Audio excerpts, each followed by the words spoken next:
గవర్నర్లకు రాష్ట్రపతికి గడువు నిర్ణయించాలా, కోర్టు నిర్దేశించవచ్చా? ఈ అంశము సుప్రీంకోర్టు ముందుకొచ్చింది. బ్యాక్గ్రౌండ్ ఏంటంటే, తమిళనాడుకు చెందిన 10 బిల్లుల్ని ఆ రాష్ట్ర గవర్నర్ ఏ నిర్ణయం తీసుకోకుండా తన వద్దే పెట్టేసుకున్నాడు.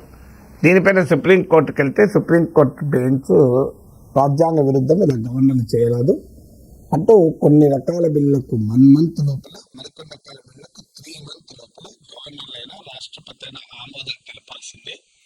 ఒకవేళ ఈ నిర్దిష్ట కాల పరిమితిలో గనక ఆమోదం తెలపకపోతే డీమ్డ్ అసెట్ ఆమోదం తెలిపినట్టుగానే భావించబడతారు అని చెప్పి తమిళనాడుకు చెందిన 10 బిల్లులు ఆమోదం పొందినట్లుగానే సుప్రీంకోర్టు ప్రకటించింది. గెజిట్ నోటిఫికేషన్ కూడా ఇచ్చారు.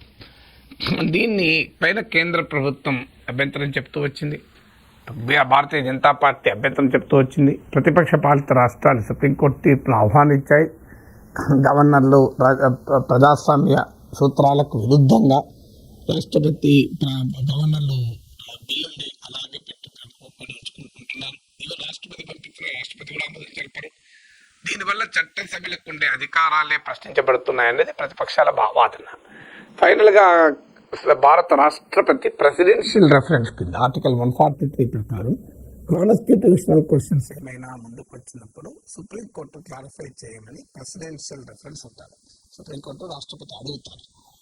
ప్రెసిడెన్షియల్ రెఫరెన్స్ రాష్ట్రపతి సుప్రీంకోర్టు పంపించారు. ఈరోజు సుప్రీంకోర్టు ఆ ప్రెసిడెన్షియల్ రెఫరెన్స్ పైన తీర్పు చెప్పింది. గతంలో సుప్రీంకోర్టు ఇచ్చిన తీర్పును పక్కకు పెట్టింది. ఇప్పుడు సుప్రీంకోర్టు లార్జర్ ధర్మాసనం. సుప్రీంకోర్టు అన్నది ఏంటంటే, టైం లిమిట్స్ గవర్నర్లకు ప్రెసిడెంట్కు విధించడం రాజ్యాంగ విరుద్ధము అని చెప్పింది. గతంలో సుప్రీంకోర్టు బెంచ్ గడువు విధించింది. సో ఇది సరైన విధానం కాదు. Doctrine of separation of powers అంటే అధికారాల విభజన అనేది మన లిఖిత రాజ్యాంగంలో స్పష్టంగా ఉంది. ఇలా టైం లిమిట్స్ విధించడం రాజ్యాంగం అంగీకరించదు.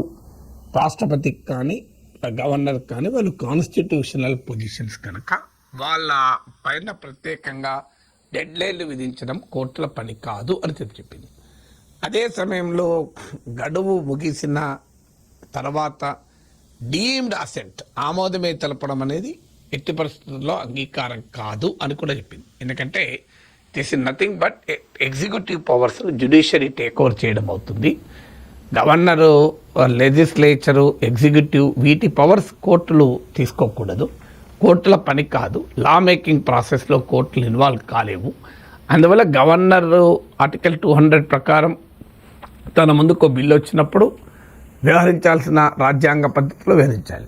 కానీ అతను ఒకవేళ ఆమోదం తెలపకపోతే ఒక గడువులో లోపల అది ఆమోదం పొందినట్టుగానే ఎలా కోర్టులు ప్రకటిస్తాయి. అందువల్ల అది కూడా సరైనది కాదు అని సుప్రీంకోర్టు తీర్పు చెప్పింది. అదే సమయంలో గవర్నర్లు మరి నిరవధికంగా బిల్లులు తమ మధ్య పెట్టుకుని ఉండవచ్చా? ఈ ప్రశ్న కూడా ఆన్సర్ చేసింది. ఆర్టికల్ 200 ఆఫ్ ద కాన్స్టిట్యూషన్లో గవర్నర్ ముందు 3 ఆప్షన్స్ మాత్రమే ఉన్నాయి. ఒకటి, శాసనసభ ఆమోదించిన బిల్లుల్ని గవర్నర్ ఆమోదం తెలపడం. ఆమోదం తెలిపితే అది చట్టం అయిపోతుంది. 2, ఆమోదము తెలపకుండా వెనక్కి పంపడం శాసనసభకి. 3, రాష్ట్రపతి పరిశీలనకు పంపడం. అందువల్ల ఈ 3 ఆప్షన్స్ ఉన్నాయి. Giving the assent to the bill, withholding the bill and returning it to the assembly and referring it to the president of India.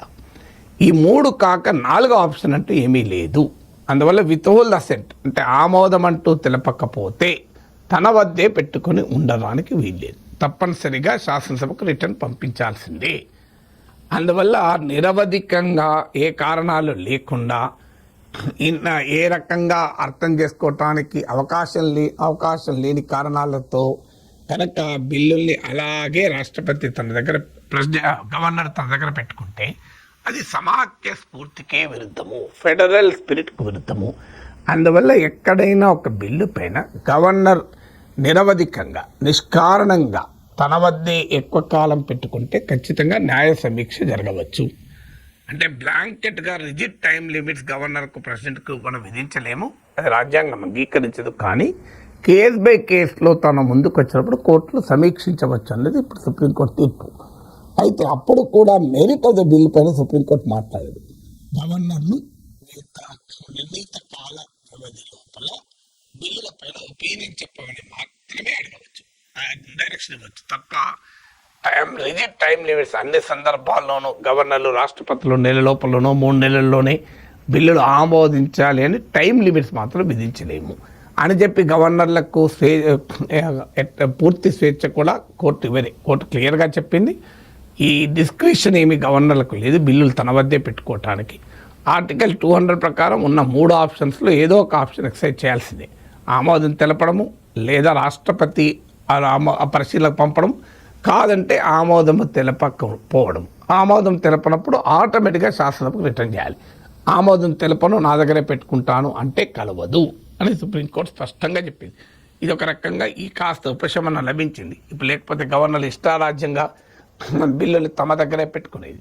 ఎందుకంటే గవర్నర్లు అయినా రాజ్యాంగానికి లోబడి పనిచేయాలి. ఇప్పుడు యాజ్ సూన్ యాజ్ పాసిబుల్ అని రాజ్యాంగంలో రాసి ఉంది. అదొక సదుద్దేశంతో కాలపరిమితి విధించకుండా వీలైనంత త్వరగా అన్నారు. మరి వీలైనంత త్వరగా అంటే ఎంతకాలమైనా ఉంచుకోవచ్చా? అదే విషయాన్ని గతంలో సుప్రీంకోర్టు ప్రశ్నించింది. సుప్రీంకోర్టు బెంచ్ అన్నది ఏంటంటే ఇది లెజిస్లేటివ్ ప్రాసెస్నే ఇనిషియేట్ చేస్తుంది.